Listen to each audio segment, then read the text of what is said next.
क्या हो अगर किसी उल्कापिंड के टकराने से चांद के दो टुकड़े हो जाए। सोचिए किसी शाम आप ऑफिस या मार्केट से वापस लौट रहे हो और अचानक आपकी नजर हमारे चंदा मामा पर पड़ जाए और आपको हमारे चंदा मामा दो पार्ट्स में नजर आए। जी हाँ, कुछ इस तरह होश तो उड़ेंगे ही ना आपके। अब जब चांद दो टुकड़ों में नजर आने लगेगा तो जाहिर सी बात है कि पूरी दुनिया में खलबली तो मचेगी ही। उसमें भी चांद के दो टुकड़े होने की वजह अगर कोई उल्कापिंड हो तो जरा सोचे कैसा होगा वो नजारा। उससे भी जरूरी सवाल तो ये है कि क्या चांद के टुकड़ों में बट जाने का कोई असर हमारे अर्थ पर पड़ेगा? क्या इसका कोई प्रभाव हम भारतवासियों पर होगा? क्या कुछ बदल जाएगा हमारे इस प्लेनेट में? और क्या चांद हमेशा के लिए दो टुकड़ों में बटा हुआ ही रह जाएगा? तो आइए जानते हैं आज इन्हीं सब सवालों के जवाब और करते हैं इन्हें समझने की कोशिश। तो चलिए शुरू करते हैं हमारे आज का ये इंटरेस्टिंग वीडियो। क्या आपको मालूम है कि साल 1958 में यूएसएसआर ने न्यूक्लियर बम से हमारे इस चांद पर अटैक करने का प्लान किया था? जरा सोचिए, चांद पर न्यूक्लियर अटैक है ना एकदम खतरनाक आइडिया। लेकिन डोंट वरी, ऐसा हुआ नहीं, क्योंकि उस वक्त अगर ऐसा हो गया होता तो ये चंदा मामा आज इस तरह हमें देखकर मुस्कुराते नहीं और चांद मामा को देखने के लिए शायद आप और हम भी मौजूद नहीं होते। यहाँ हम न्यूक्लियर अटैक नहीं बल्कि उल्कापिंड की बात करने वाले हैं कि अगर कोई उल्कापिंड कभी चांद से टकरा जाए और हमारा ये चांद दो टुकड़ों में बट जाए तो फिर क्या होगा। तो यहाँ सबसे पहले आपको ये बता दें कि बाय चांस अगर कभी मून दो टुकड़ों में बट भी गया तो ये खुद ब खुद जुड़ जाएगा, जस्ट लाइक अ मैग्नेट। वो इसलिए क्योंकि चांद का खुद का ग्रेविटेशनल फोर्स इतना ज्यादा है कि वो अपने पार्ट्स को अपने से अलग होने ही नहीं देगा। इनफैक्ट अगर इसके दो टुकड़े तो क्या ढेर सारे टुकड़े भी हो जाए ना तो चांद अपने गुरुत्वाकर्षण बल के कारण अपने सभी पार्ट्स को होल्ड करके रखेगा। लेकिन अब ऐसा भी नहीं है कि चांद को फोड़ा नहीं जा सकता। ऐसा हो सकता है, लेकिन उसके लिए बहुत मेहनत करनी होगी। वहीं किसी उल्कापिंड के चांद से टकराने और उसे दो टुकड़ों में डिवाइड करने की जहां तक बात है तो ये थोड़ा इम्पॉसिबल लगता है। लेकिन क्यों? तो इसे थोड़ा ऐसे समझिए। आपको बता दें कि चांद का डायमीटर ही 3474 किलोमीटर है। ऐसे में आप खुद ही अंदाजा लगाइए कि ये चांद कितना बड़ा है। यानी ये तो क्लियर है कि चांद का कोई छोटा मोटा मामूली सा एस्टेरॉयड बाल में बांका नहीं कर सकता। इसके लिए चांद की तरह ही शक्तिशाली और बड़े उल्कापिंड की जरूरत होगी। और अब हम यहाँ जिसकी बात कर रहे हैं, पूरे सोलर सिस्टम में ऐसे सिर्फ 3 ही एस्टेरॉयड मौजूद है।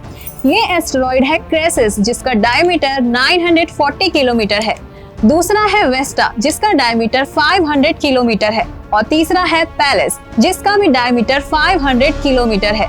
अब हमने यहाँ सोलर सिस्टम में मौजूद बड़े एस्टेरॉइड्स के बारे में बात तो कर ली जो कि चांद को थोड़ा बहुत नुकसान पहुँचा सकते हैं। लेकिन यहाँ ट्विस्ट तो ये है कि ये सारे एस्टेरॉइड्स नेपच्यून के ऑर्बिट में मौजूद है। यानी ये एस्टेरॉइड्स जो कभी पृथ्वी और चांद तक पहुंच ही नहीं सकते हैं।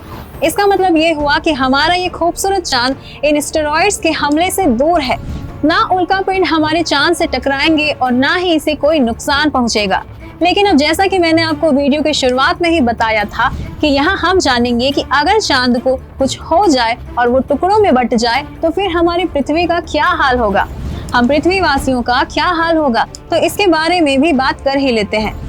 मान लीजिए अगर कभी कोई शक्तिशाली एस्टेरॉइड चांद से टकरा जाता है और उसके टुकड़े हो जाते हैं, या फिर मान लीजिए फ्यूचर में कभी ऐसा कोई न्यूक्लियर बॉम्ब बना लिया जाता है जो कि चांद को फोड़ सकता है, तो फिर क्या होगा। तो फ्रेंड्स, यहाँ से शुरू होगी पृथ्वी के विनाश की कहानी। क्योंकि आपको बता दें, हमारे पृथ्वी पर ये इंसानी प्रजाति जो सांस ले रही है, समुद्री जीव जो पानी के अंदर भी सांस ले रहे हैं, पक्षियां जो उड़ रही हैं, वगैरह वगैरह, जो भी मूवमेंट इस धरती पर हो रही है वो सब कुछ खत्म हो जाएगा।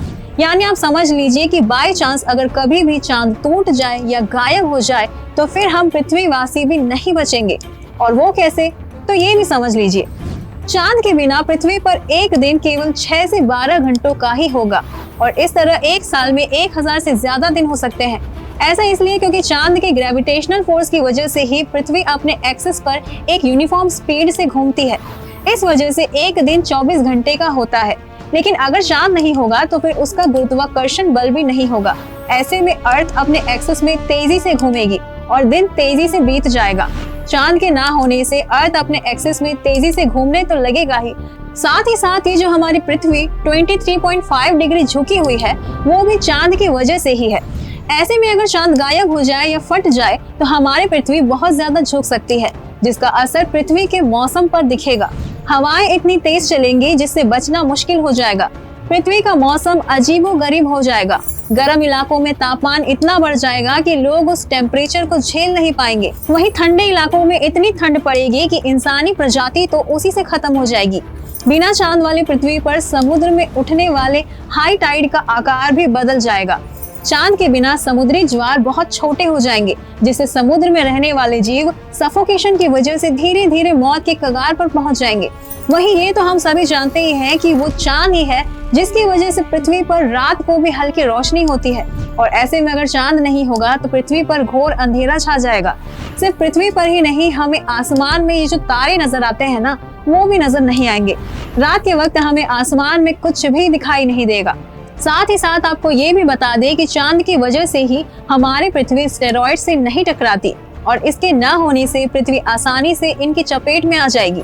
ये तो बात हुई कि अगर चांद गायब हो जाए तो, लेकिन सोचिए अगर चांद किसी स्टेरॉइड से टकराकर फट जाए और कई टुकड़ों में बंट जाए तो फिर क्या होगा।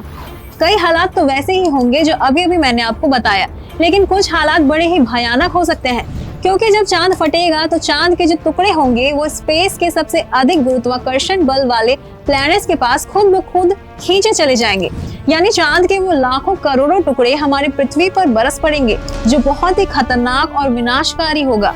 क्योंकि जब चांद के ये भारी भरकम टुकड़े आग के गोले की तरह हमारी पृथ्वी पर गिरेंगे तो इस धरती की आधी से ज्यादा आबादी जलकर खाक हो जाएगी, और जो बच जाएंगे वो तो और भी बुरी मौत मर जाएंगे। क्योंकि जो चांद के टुकड़े पृथ्वी तक नहीं पहुंच पाएंगे वो हमारे वातावरण में ही खत्म हो जाएंगे, जिससे हमारे वायुमंडल का टेम्परेचर धीरे धीरे कर इतना ज्यादा बढ़ जाएगा कि लोग उसे झेल ही नहीं पाएंगे। पृथ्वी पर मौजूद सभी चीजों का तापमान इतना ज्यादा बढ़ जाएगा कि सभी चीजों से आग की लपटें उठने लगेंगी और सब कुछ जलकर खाक हो जाएगा। वैसे यहाँ आपको ये भी जान लेना चाहिए कि भविष्य में चांद खुद से भी नहीं फूट सकता, क्योंकि चांद के अंदर कोई लावा मौजूद नहीं है जो कि बाहर निकलने के लिए चांद को फोड़ दे। अब ये तो शायद आपको मालूम ही होगा कि ये मून हमारे अर्थ का इकलौता नेचुरल सैटेलाइट है और ये दोनों एक साथ अर्थ मून सैटेलाइट सिस्टम बनाते हैं। इस पूरे वीडियो को देखकर आई एम श्योर कि आप लोग भी अपने भगवान अल्लाह वाहिगुरु और गॉड से बस यही प्रे करेंगे कि प्लीज आप चाहे इस दुनिया में कुछ भी कर दीजिए, लेकिन चांद पर कोई आंच मत आने दीजिएगा। वीडियो में दी गई जानकारी हमने इंटरनेट से ली है और हम किसी भी बात की पुष्टि स्वयं नहीं करते हैं।